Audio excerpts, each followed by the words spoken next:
Good evening, everyone. Thanks, thanks all for joining, and welcome to the next instalment of Habitos Landlord Meetup. We've got a relatively packed agenda to go through, and some great guest speakers today to take you through a number of things that's going on in the buy-to-let market.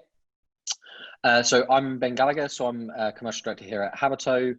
I will be adjudicating for the evening, and as I say, we've got 3 guest speakers to talk you through a number of different things throughout the evening, and then we'll leave some time at the end for a Q&A. So please put your questions in the chat window as we go through, and at the end we can round those up, and then pass them on to the relevant people towards the end. So in terms of our guest speakers, first up, we've got Kate Faulkner, who's become a bit of a regular at our Habitos Landlord event. So that's great. She's going to talk you through some of the stuff around stamp duty and capital gains tax.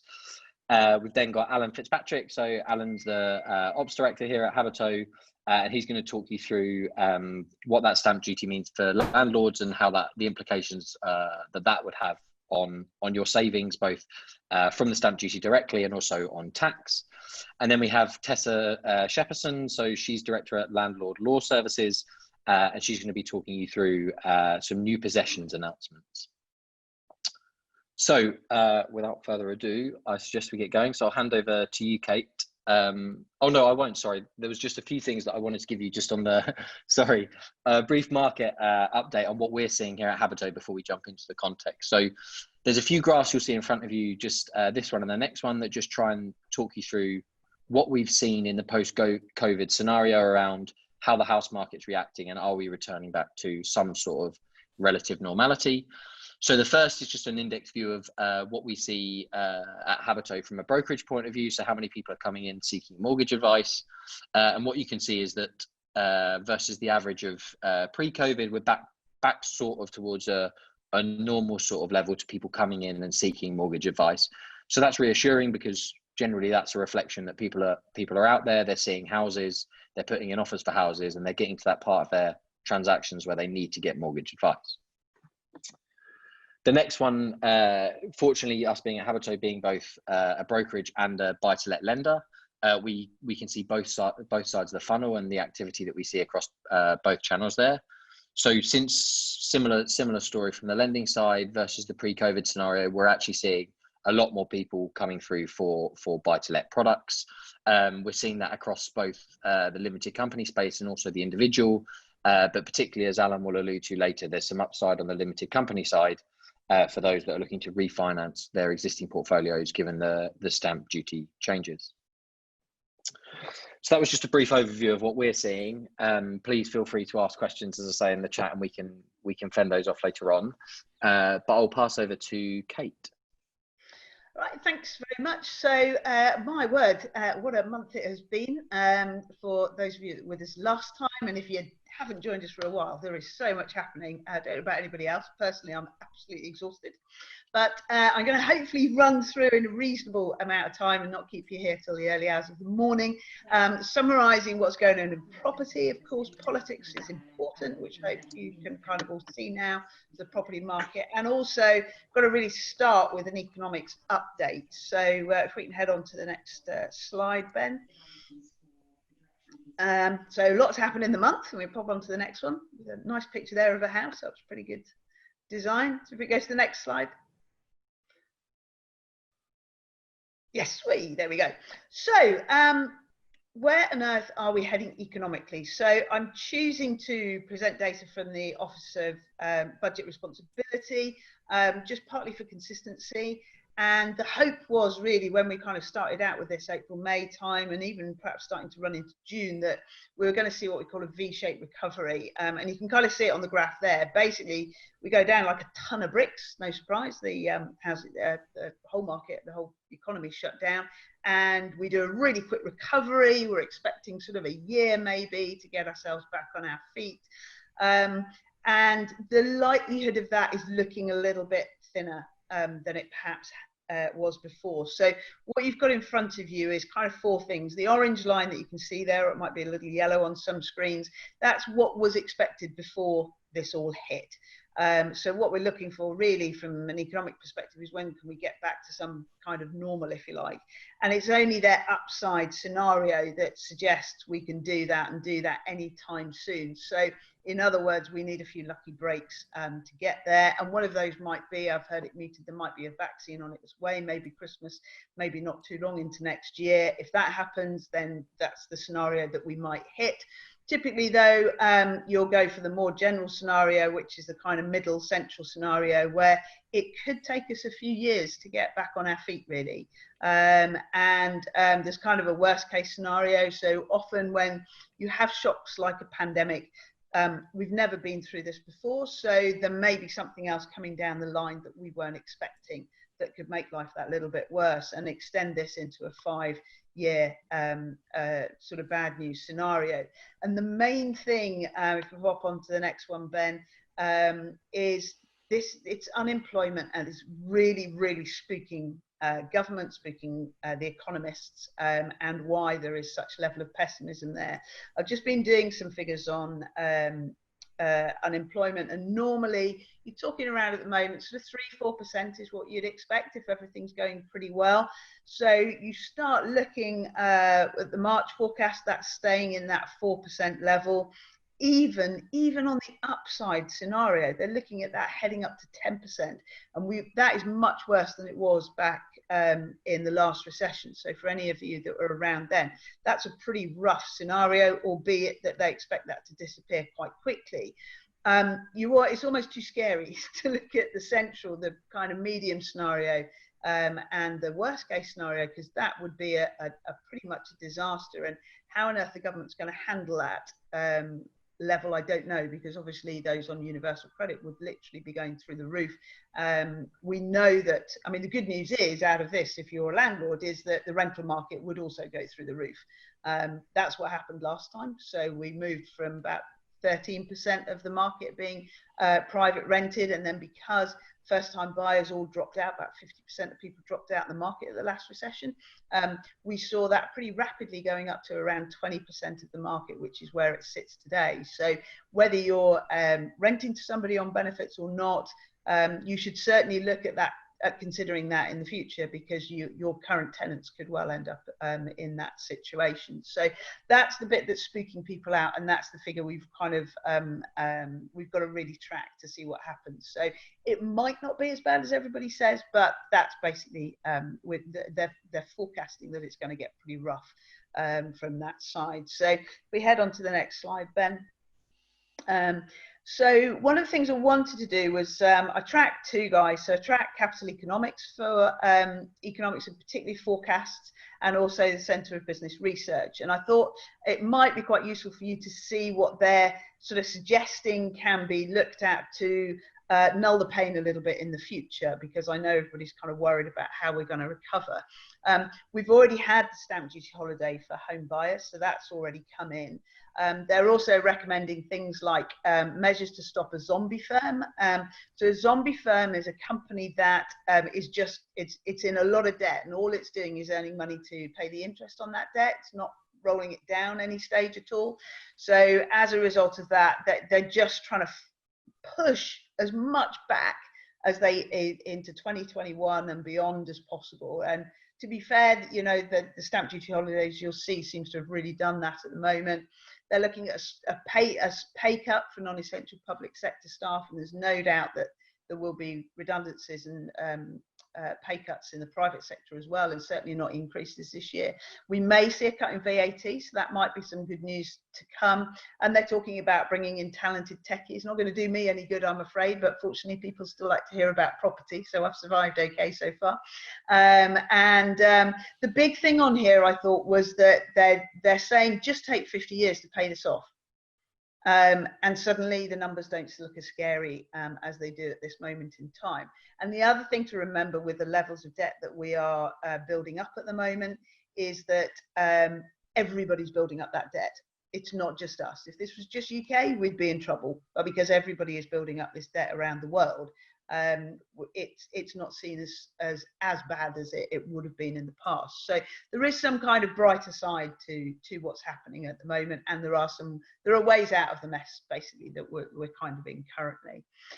Following on from that, if we look at the next slide, what you want to know is, well, how is this going to impact on prices and rents? And the one thing I would say, I've been absolutely gobsmacked at some of the doom and gloom that's going out there. So I've heard the one which was after a Halifax index came out, and headlines of prices fall by 4 months in a row, and you go, oh my goodness me, that's terrible, I might as well pack it all in.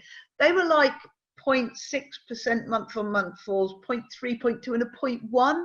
And actually they were still saying that despite that, house prices were up 2.5% this year, but nobody bothered to report that. We saw another shocking title, really. I'm a big fan of the BBC, and they fortunately use me quite a lot, but they put out a title going, first falls in housing market for the last 8 years. That was based on a 0.1% fall year on year, 0.1, just in case you thought I'd said 10% accidentally and you hadn't heard it right.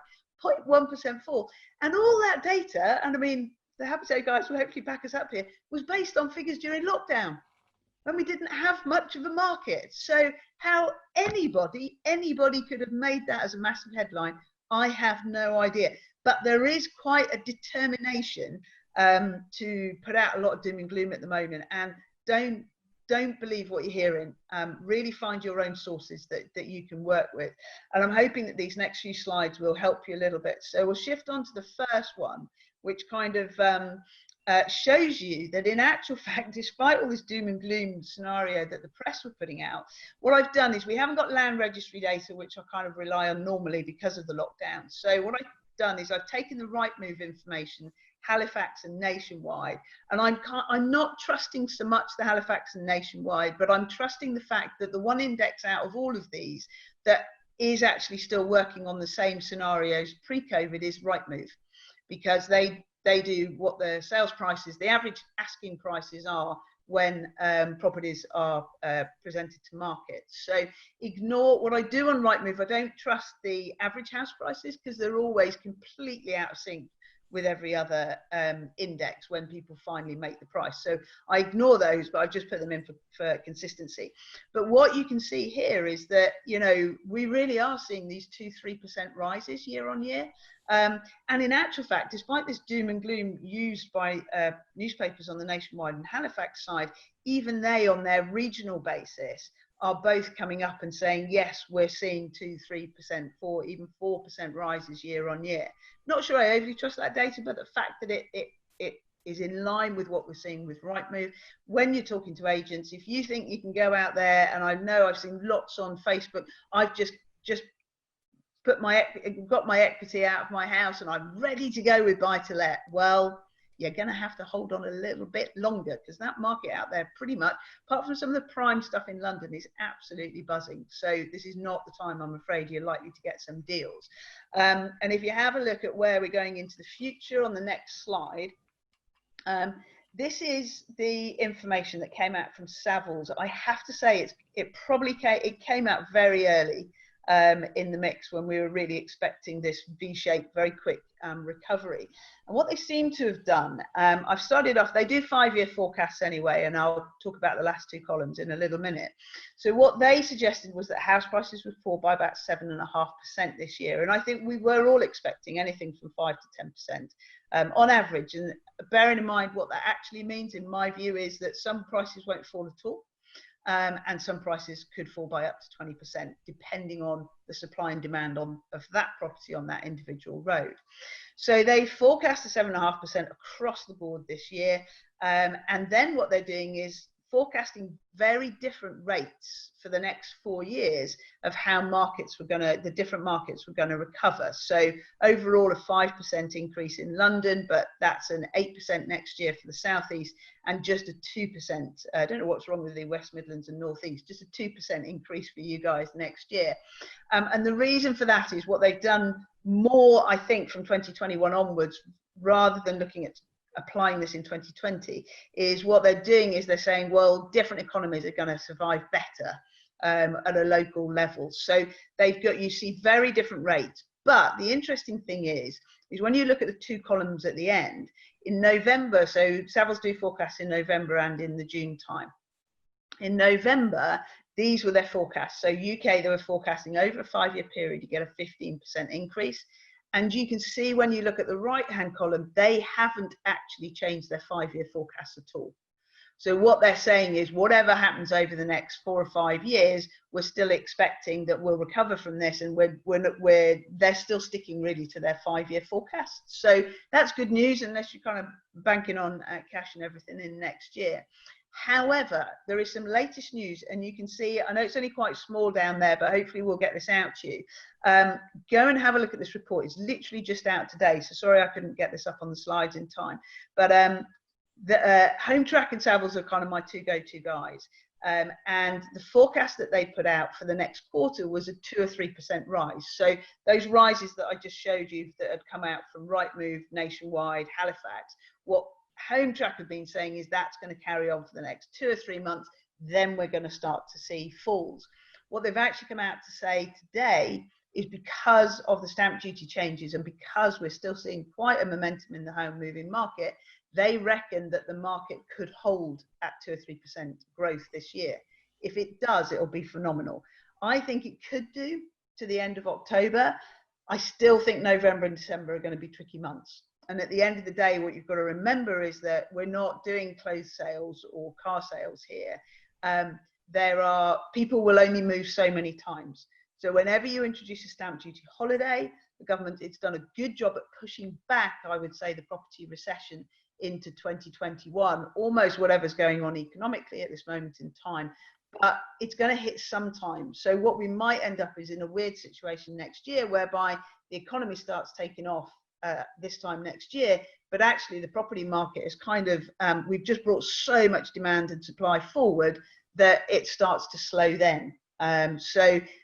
Your bargains, I'm afraid, are less likely to come in, but there's always a Christmas, because don't forget, everybody, all the investors and everybody always enjoys spending Christmas time relaxing a little bit. So you can still always, I think, pick up a bargain end of November if you're determined to buy this year.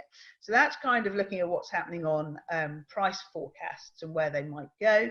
And if we have a look at the next slide briefly, this is the rental forecast. And again, I think they're probably right for 2020 here. You can see there's a UK figure, London falling a little less, UK excluding London falling a little bit more. And the key one here is actually not the rental growth or falls that they're reporting, it's the income change. Because people will rent absolutely move in line with income. Which is why, just by the way, because it's a bit of a frustration of mine, it's stupid putting in rent controls ever, because if you put in rent controls, they're inflation plus 0.5% or 1%, which is what the social sector get. So actually, you'd be better off under a rent control system, which is crazy. So what Savills have done on these forecasts is they've looked at the income forecast and then they've applied them to the rental sector. I think they're probably right for this year because there will be some rental falls, or you'll probably maintain your rents, whereas we would expect a 3% rise typically this year. The big forecast they're forecasting for 2021, I don't think they are going to happen because I don't think incomes are going to recover that fast. So I think that 5.4% income recovery is a bit too high. And typically, having run the Belvoir index for since 2007, you very rarely see rents rising or falling more or less than 4%. So I think I'd reduce that forecast for 2021, but the ones after that are probably pretty reliable, I would have thought. You're not going to get much more, but hopefully you shouldn't get much less. So hopefully you got a bit of an idea of prices and rents now. So I will suffice to say, yeah, absolutely. Next slide, Ben. Thank you. You did that brilliantly. Yep, perfect. So I'm going to preface this with, I am no tax expert, but I'm giving you the facts. I am increasingly horrified, and I'm really stopping myself from making another post on Facebook about the amount of people that are just chucking out scenarios about their personal circumstances on Facebook and expecting somebody to give them the tax answer. It just don't do it. It doesn't work. You need a tax specialist. The tax you pay is based on your personal income and assets. you shouldn't be asking in open public what taxes you're going to be paying. And secondly, when it comes to stamp duty, the stamp duty advice is 30 pages long.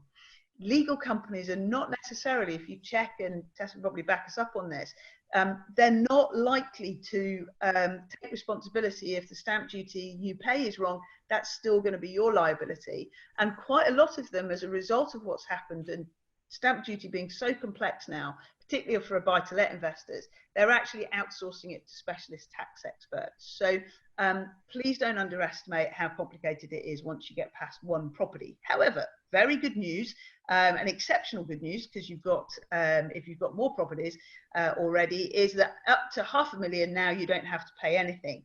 And if we just sort of jump down to the same on multiple property owners, you still have to pay the additional, so that's the 3%, but potentially you could save, I think it's about 15 grand for a £500,000 property on stamp duty. So that's very, very good news.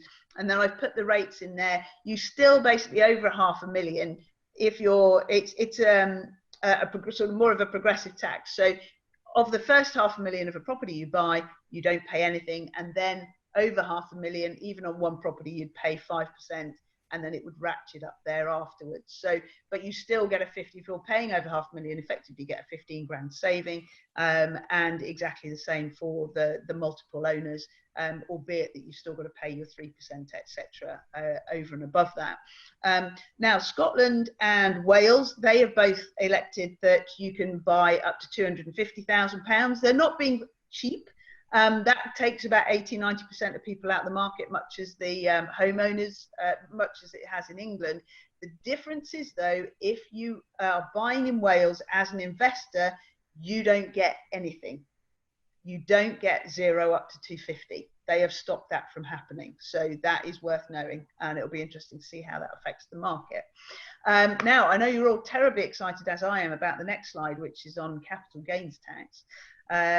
So let's have a little look to see. Oh, sorry, no, one more on limited companies. And then I'm so nervous about limited companies. I'm going to chuck this over. I'm hoping that Alan's got far more useful information, because I just copied and pasted this. So for those of you that are in limited companies looking at multi-dwellings relief, which is what MDR stands for, I thought KPMG was the people that I could trust on this.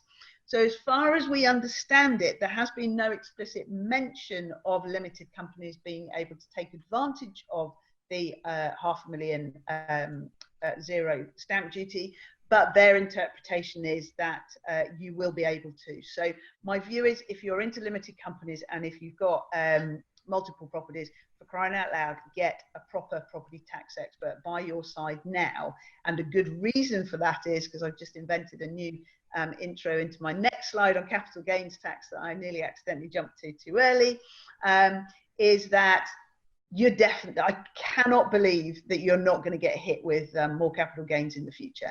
And if you do not have a tax expert looking after you now, if there's a change in September, for example, with another budget, the tax experts can't help you after it's been announced. They can help you before, but they can't after. And you'd be amazed at the amount of stuff that they can. So two of the things that there's been rumoured, and these aren't new, by the way, CGT paid on the profit from a sale. We'll have a look at that in a minute. And don't forget, at this moment in time, you're already being penalised, because as low rate taxpayers, you pay 18% and 28% when they reduce them for anybody investing in financial assets. So basically, that's what you've got to bear in mind, is the capital gains changes potentially make it better for you to invest in financial stuff as opposed to property. And you've got to really understand how it's going to affect your numbers when you come to sell. So you really do have to know what's going to happen, know what your relief is. There is some relief that you can get. So two potential changes. The first one is matching CGT to income tax rates. That's what you don't want. This was muted in one of the previous elections, not the last one, the one before, and that could take you from 18 to 20%, or from 28 up to 40% or higher. So that's the one you want to look out for, and you need to keep your fingers crossed that's not going to happen, because that would hurt.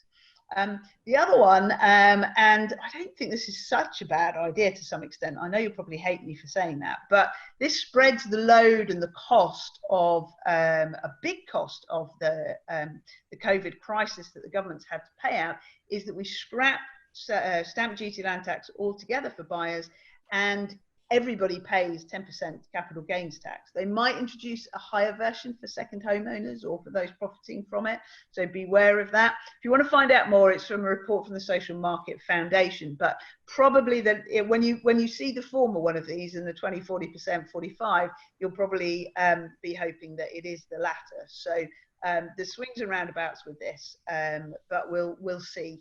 But this could come at any time. That's what I'm warning you. Get a tax expert to help protect your money. I think there's maybe one more slide after this, Ben.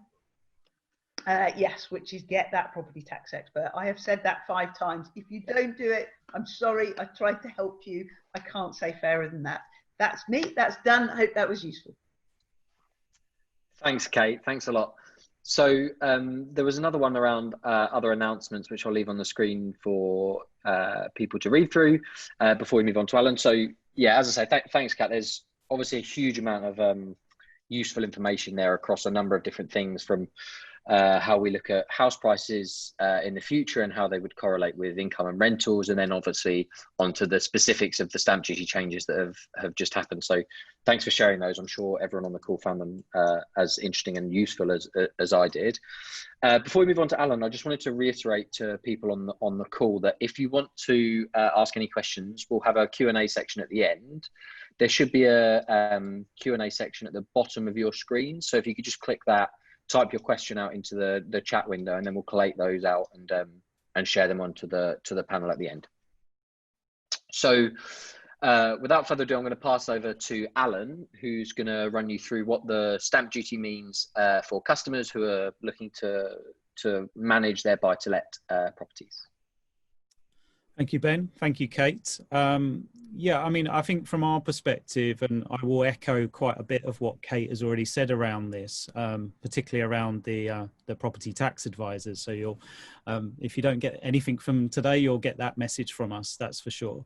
I think from Habitos' perspective, I guess we look at what's happening in the market, and our vision, obviously, and the data that we've got is to help people find home and make it as easy as possible. So being both an online broker with actual physical advisors and also being a buy-to-let lender, as Ben mentioned, we look at changes that are occurring in the market, and this is the most recent, and I suppose one that caught our eye that we thought we'd just maybe bring to life some examples with the caveat about getting a tax advisor along the way. So yeah, we definitely wanted to have a look at what opportunity this change gave to landlords potentially, but obviously gave some insight into what we think you also need to consider and think about. Ben, if we could go on to the next slide. So in terms of what the change means, I mean, I think it's fair to say what we're seeing is more landlords both buying and refinancing properties in the name of limited companies. There's a few things to consider, a few potential trade-offs before deciding whether this is the best route. Clearly, one of those being the affordability, the second being the interest rate. Have a look at the difference between the interest rates that are charged by lenders if you're looking to finance in that way. Tax treatment, again, really ricocheting throughout the event here today to kind of say about how important it is for you to get the right professional tax advice. And I'm sure we'll come back to that later with the questions that you're going to be asking. And just having a look at the whole portfolio and how your mix of assets and what you're looking to do about refinancing those. But we're certainly seeing around 50% of new purchases are now happening under limited companies. So we thought we'd have a look at the stamp duty change to see how it may make it easier, and was there a window in the right circumstances for you to have a look at that. If you could go to the next slide, Ben. So I think I'm probably teaching you to suck eggs if you've been invested in property and have seen how the regulation has changed and has reduced the amount of relief that landlords could obtain on offset against their rental income has been reducing since 2016. Put simply, you now pay more tax depending on the structure that you've put in place. So what are the benefits of moving to a limited company? Well, obviously, particularly if you're a higher tax higher rate taxpayer, as many landlords are, you will be paying 40% on your earnings from your income, whereas corporation tax is 19% under a limited company. Again, obviously, you know, as Kate mentioned, important to get the right tax advice as early as possible before changes come in. Ben, if you move to the next one. So what we tried to do was, this is purely an example. It bears no relation to any past, present or future cases that it may resemble. But we thought it'd be useful just to put some figures on the screen for you to have a look at. So both the same scenario in terms of the difference between a higher rate taxpayer and a limited company. The rental income, as you can see, is 18,000 per annum. The mortgage rate, so talking about some of those trade-offs, you can see that on a 5-year fixed rate, which both of them are, the difference between the percentage rate that you might be able to achieve from your lender. Obviously, the house price is the same for both of them. And then you can see the annual mortgage payment amounts that are applicable at those rates. You then can see, obviously, the taxable profit, which is different, obviously, because obviously in a limited company structure, you can reduce that. And then there is a 20% mortgage interest that you can apply as a higher rate taxpayer. So that slightly reduces the amount of tax due. But as you can see there, the amount of tax due is significantly different because of obviously the 40% versus the 19% and the different treatment. And then overall, you can see the net position. So we just thought it was useful to kind of illustrate that as an example. It's purely an example. It's one scenario, and it doesn't take into consideration individual circumstances and cases, but it certainly presents a potential opportunity for those in the right position with the right advice and considering this as an opportunity to potentially move to a limited company structure, as Kate mentioned, whilst this window remains open till the 31st of March next year. So Ben, if you can move to the last one for me, I think this is just re-emphasizing what Kate already illustrated in terms of the kind of the historic position before the announcement and what we're now seeing in place up until the 31st of March next year, and just illustrated the figure that Kate confirmed, which was the up to £15,000 saving that you can make if you were to decide that this was the right thing for you to do and you got the professional advice to do so. This is the opportunity that either buying or refinancing some of your existing properties into a limited company could achieve for you. I think for me, that was it, Ben. I think that's what we wanted to kind of bring to life. I mean, obviously, Habito, as I say, is here as a brokerage and a lender. So we have mortgage experts that are available, or we can put you in touch with if you want to get some advice on the mortgage side of things and the lending side of things. But again, echoing what has already been said about how important it is to get professional tax advice. That's great. Thanks, Alan. So yeah, I think we've had the 7-time warning to make sure that everyone gets their own tax advice. So if you haven't understood from the reiterations there, then you know, I think it's clear that you should definitely seek your own tax advice.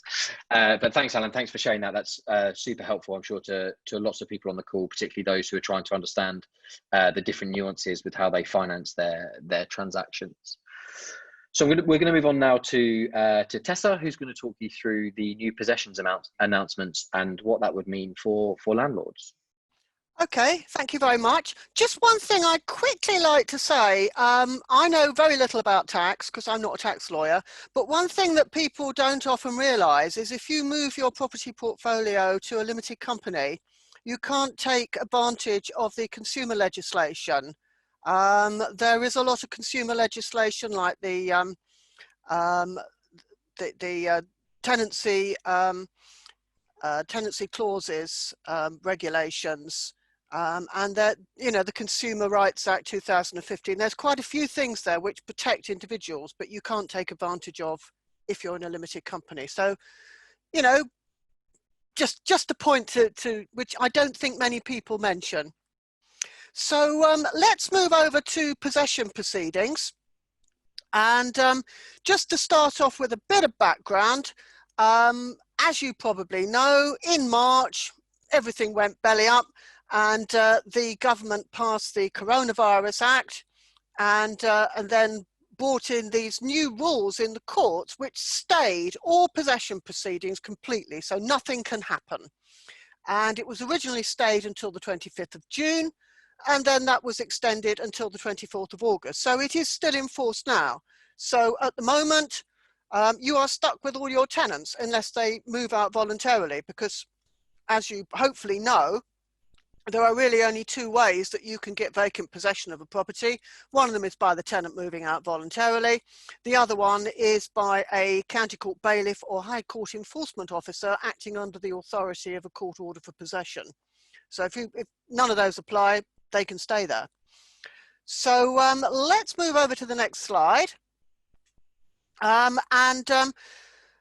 The Coronavirus Act, which was passed in March, had the effect of extending the notice period of all possession notices to 3 months. Previously, if you were serving a Section 8 notice for a rent arrears ground, it was not less than 2 weeks. Section 21 notice was not less than 2 months. They're all now 3 months. And just last week in Wales, they increased the notice period to 6 months. I don't know if there's anybody on the call from Wales, but if you're in Wales and you serve a possession notice, you've got to give 6 months notice. And these rules are due to end after the end of the month, after the end of September. It is possible that they could be extended, I don't know, but at the moment, that's when they're due to end. Next slide. Before I talk about the new possession rules, there are a couple of cases I'd like to draw your attention to. I don't know whether you have read the scary articles about the gas safety regulations and Section 21. In the Deregulation Act 2015, they brought in a new rule which connected Section 21 with the proper compliance with the gas regulations. And one of those was that you had to serve your gas safety certificate before the tenants moved in. And in a hearing for possession about a year or so ago, His Honour Judge Jan Luber held that because of the way the regulations were drafted, if you didn't serve your possession, your gas safety certificate before the tenant moved in, this would forever debar you from using Section 21 and would effectively convert your tenancy into an assured tenancy rather than an assured shorthold. You will be pleased to hear that in the Trecarrell case, that went up to the Court of Appeal, and the Court of Appeal, by a majority decision, so it wasn't unanimous, held that if you don't serve your gas safety certificate before the tenant moves in, that's not fatal, provided you serve it before you serve your Section 21 notice and that you actually do have a gas safety certificate at the start of the tenancy. So it's not a get out if you haven't got your gas safety certificate. Next slide. The other case is a Welsh case, as you probably know, if you're in Wales, all landlords and all letting agents have to be registered with Rent Smart Wales. And if you are to do anything in relation to managing your property, you have to be licensed. You have to do training, and of course pay the fee. One of the things that you can't do if you are not licensed is serve a possession notice. And this case, Jarvis and Evans, really sort of rams that home and confirms that if you're not properly licensed by Rent Smart Wales, you can't serve a possession notice. And both of the cases that I've mentioned are reported on my Landlord Law blog. And the articles on the Landlord Law blog were actually written by Barrister Justin Bates, who was the counsel in both of those cases. So that's quite nice. Next slide. So what about these new rules? Now we have had some new rules brought in. Now we were told that the courts were going to bring in what they call a pre-action protocol. And a pre-action protocol is something that you have to do before you start proceedings. And there are quite a few of them. And there is actually a pre-action protocol for social housing possessions. And they did say that they were going to bring one in for private sector possessions, but in the event, they haven't actually done that. What they've done is that they have, in fact, if you want to bring the next slide up, what they've done is that they've brought in a new practice direction, which says that if you've got a case that you've already started, and a lot of people will have started cases and then they've been sort of stuck because of the COVID stay, you've got to serve a special notice called a reactivation notice. And in this notice, you have to say, first of all, that you wish the case to proceed, be reactivated. And you also need to give to the court your knowledge of the effect of coronavirus pandemic on the defendant and their dependents, if any. So you need to try and find out. Now, often, if you ask your tenants, they may tell you to bog off and leave them alone. And in that case, you won't be able to tell the court because you won't know. You need to ask the question. But if they refuse to tell you, obviously there's a limit to what you could do. But you need to try, and you need to serve this notice. Where the case is listed for hearing, and there are some cases that were listed for hearing which are going to come on for hearing after the stay, this notice must be served 42 days before the hearing, or the hearing will be vacated. And then if you've got a possession case which is sort of stuck in the queue, as it were, nothing's going to happen if you don't serve the notice.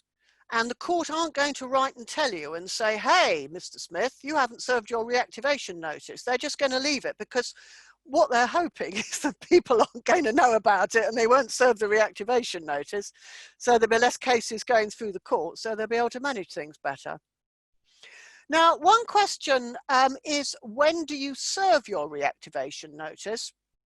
And you might be thinking, well, I might go and serve my reactivation notice now. Now, the practice direction isn't actually in force at the moment. So it may be, if you serve the reactivation notice now, it will not be effective. I don't know. It may be effective. The courts may accept it. It may not. But the practice direction, which sets up the reactivation notice requirement, won't be in force until I think it's the 24th of August. So you may want to withhold serving it until then. Next slide. You will also, if your proceedings are based on rent arrears, you also need to file and serve an updated schedule of rent arrears for the previous 2 years. You should already have a schedule of arrears. There is a format that the court like for you to have your schedule of arrears, which basically is you have a column on the right, which is the arrears figure, and then a column on the left, which is the date, and then you put the date, whether rent is due, whether rent has been paid, and then a running total on the right. And then you fill in a row for every payment and every time the rent falls due. So it's quite detailed, and the judge can see precisely what's happened. I do have a service for landlords called Landlord Law. We do actually have self-calculating schedules on Landlord Law for people to use. But it's that you can use an Excel spreadsheet. It's not that difficult to do. Next slide. So if you haven't started your claim yet, and you're going to start it on or after the 3rd of August, you will need to bring a notice to the hearing setting out what knowledge you have of the effect of coronavirus on the defendant and dependent. So this isn't a reactivation notice, because you don't need to reactivate it, but you need to bring, and if you don't bring this notice to the hearing, the judge is just going to adjourn it and tell you to go away and do it. If you're bringing proceedings using the accelerated procedure, then this notice needs to be filed at court along with the claim form. And again, if you don't do that, they'll probably chuck the papers back at you and you'll have to restart. Next slide. So basically, if you fail to provide the notices, any hearing dates will be vacated and your claim just won't be processed. And it may be that the way this has been set up is the courts, that there are so many cases stuck. There's a great stockpile of cases. Whether there will be a tsunami of new cases coming after August or not, we don't know. The Citizens Advice Bureau say there will. The National Residential Landlords Association, based on research they've done, said that there won't. I don't know, but there are probably going to be quite a few, and the courts will really just do what they have to do. So if you don't comply with the rules, basically nothing will happen to your claim and you just won't hear anything from the court, or they'll be sent back. So next slide. Now, when people thought that we were going to have a pre-action protocol, we thought that there may be a requirement for mediation. Although this isn't actually a requirement in a pre-action protocol, actually, in some circumstances, it may be appropriate. Now, I wrote a blog post on my Landlord Law blog today, which was specifically on mediation, which you might want to go and have a look at. If mediation helps and resolves the matter, it probably means your case is going to be dealt with a lot quicker, because if it's stuck in the courts, it's going to take a very long time. So it may be worth trying mediation. It's not that expensive when you bear in mind the rent that isn't being paid. And then just generally sort of echoing the theme of this, this webinar really, which is use an expert. With possession proceedings, if you make a mistake, it's very difficult to get things back on track. If you do things properly, normally it sort of goes through the procedure and it gets done. It's quite slow, but it gets done. If you make a mistake, there can be massive delays. If you make a mistake now, there are probably going to be even more massive delays. So I would say if you do want to evict your tenant and go through the courts, unless you are really familiar with the procedure and you really know what you're doing, I would suggest that you use solicitors. We do have a guide on landlord law, and I've just been updating it over the weekend and yesterday and today actually, to include the new rules. But even so, I think if you can use a solicitor, and not any old solicitor, it needs to be a solicitor that understands landlord and tenant law and possession proceedings. So don't use the bloke who did your conveyancing or did your divorce. Or got your personal injury claim for you, because they probably won't know anything about it, and they will charge you a lot of money because they will be charging you for looking it up. You want to find a firm that has fixed fees, and that means they know what they're doing because they can do it within the fixed fee. I think that's probably me done, apart from a slight advertising feature where I tell you about my service. You can sign up. We have a weekly bulletin. We've got an eviction guide. I advise people on the forum, and there's my website, and also a very brief advertising feature. We are running an HMO day on the 19th of August, which is going to be a day with online presentations and talks from expert. There's 2 barristers, 2 solicitors, a local authority officer, and another expert. So if you are an HMO landlord, you might want to think about it. That's me. I'm done. Brilliant. Thanks, Tessa. That was really, really good. Thank you. And I'm sure everyone on the call, that's super helpful to understand the new kind of regulation and understanding what's going on for their own position, but also for their future decisions. We've got a few minutes just at the end, so I wanted to run through just a few of the Q&As that we've had come through. So the first one is from Frederick. So in line with tonight's key topic, maybe to Kate, have you got any recommendations when it comes to which tax advisors to use? Yes, so always ask people that you know, because they might have somebody, but you've got to make sure that they're a property tax expert. Just so as you know, there was a guy who used to work in that role for HMRC, who actually then left, did property development, and got done because he didn't pay the right tax. So you have got to keep up with it and get the experts in. So I work with several companies. There's a company called Rita for Rent, RITA for Rent, and we also there's another company called Nicholson's. They're actually my accountants, but they do specialise. They're based in Lincoln, and they do specialise in buy-to-let. So certainly, if you come over to Property Checklists, we can send you those details. And we've got a couple of checklists, because the one thing I don't think people quite understand is before you engage a tax expert, there is a whole list of things that they need to know, and it's quite a lot of stuff you've got to gather. So you don't kind of go and see them and then end up having to pay their time to list all of your income and assets and all of your objectives. We've got a checklist on there which talks about buy-to-let tax. Have a little look at that. It's completely free of charge to have. Collect all your information, and then get your tax experts on board. But I don't know, Tessa or Alan, if you've got anybody else to recommend. I mean, if you want someone to evict your tenant, which is my field, Two firms that I've mentioned. One of them is Landlord Action, who are well known for their eviction work, Paul Champlina's firm.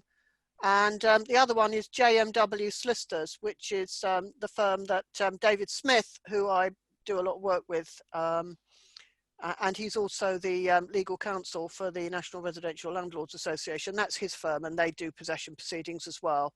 So yeah, that's great.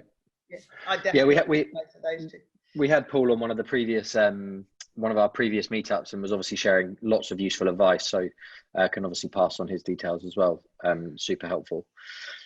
The second one that I guess I was going to pass to Alan. So we're from Frederick. When do you think the best time to invest for buy-to-let landlords would be? We've mentioned November and December, but what do you think about next year into Jan, Feb and March? Do you think house prices will still be buoyant in early 21?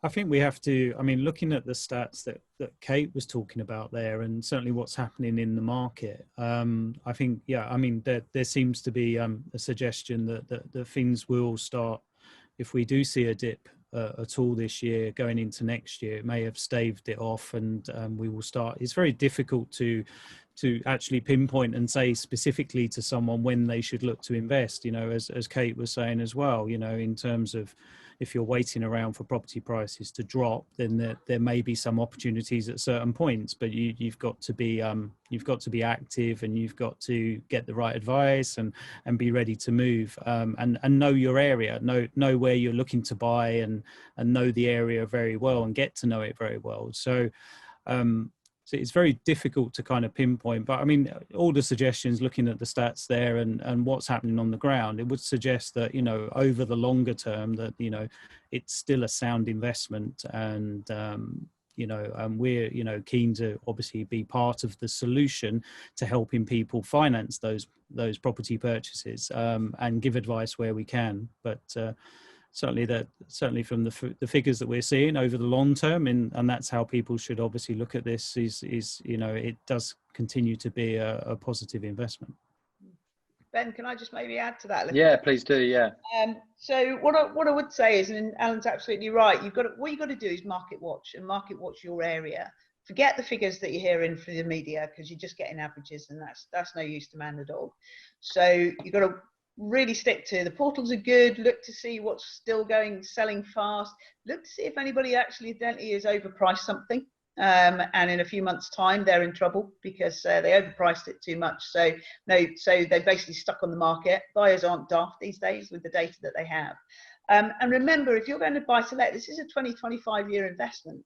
If you're going to be good at this, you've got to find deals when the market's booming, as well as when the market's in the doldrums. There's no easy fix here. And if we look at previous markets, you wouldn't know when the bottom of the market was till 3 years later. So it's about finding the right deal, and the trick to that is actually understanding your objectives, which is again where we're on our 25th mention of tax advisor. That can help to come in, because if you don't speak to tax and finance people, then you don't understand your objectives and you can't assess your deals. Even my dog is now joining in, if you can hear him squealing in the background, going, "Mum, I want to be doing something else." I think they're saying get independent tax advice. I think that's what the dog was saying. Absolutely. So even he's got it today. But it's watch the market. You've got probably 3 months to sit and watch what's working, what isn't working, and see. You've got to be able to spot a deal when it's there. So that's really your opportunity. No, that's great. Thank you very much. There's just one other question that I just wanted to put to all of you, really. I don't know who's best to answer that. So there's a new question from David. Is there a risk of being double taxed by using a limited company? Now, I'm not sure whether we're fully talking around the stamp duty tax that you would pay up front, but then subsequently, obviously, the tax on earnings. I'm not sure which direction anyone will want to take that one. I think that does come down to this is where the personal assessment is really important. So for some people, doing a limited company, and it comes more down to your objectives. So what are your, if you're just looking at a limited company to save the mortgage interest, that's the wrong way to approach it. You've got to look at your investment over the next 15, 20 years, because that's how long your money is going to be stuck in this property likely. Maybe able to get some equity out, but you have to wait and see for that. So what you've got to do is really have somebody help go through the detailed numbers of what happens if you buy this under your personal tax regime, and what happens if you buy this under your under a limited company. And I'll give you an example. So I used to rent out a property with my other half, and it was on a rent a room basis. And when we actually did, so you can do a comparison, you could either get, we didn't have the 7,500 relief then, or we'd have gone for that, but it was about 4,800 or something, and we could split that between us tax wise. And when we looked into it, it was actually more tax efficient for us to declare all of the rental income that we got and then take all of the costs off. The fact that we could get easy tax relief actually didn't work out for our circumstances, and it's only by doing the detailed scenario that you can understand, because you have the extra costs of paying out for accountants for the limited companies, plus you've got the stamp duty, which you may or may not have to pay now. So if you, as I say, if you're just thinking I'll do limited company, then I can benefit from the mortgage relief, that's the wrong way to look at it.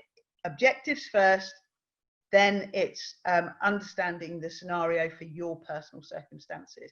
And that's why we're shouting so much about needing the help. Yeah. No, that's great. Thanks, guys. So I think we've come to the end of our meetup tonight. So I guess first of all, I just want to thank all of the panel for taking part.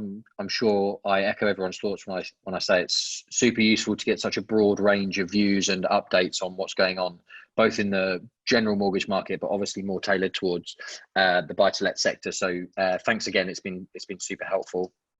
I wanted to share again Tessa's news that she's running an HMO day, and that's on the 19th of August. I think we're going to share out the details after this session with everyone that's joined it. So please join that. The video for this meetup will be on YouTube by the end of Friday. And the last thing is just please register for our newsletter and join our Buy-to-Let Club on our Facebook groups. So thank you very much. Stay safe and have a good evening.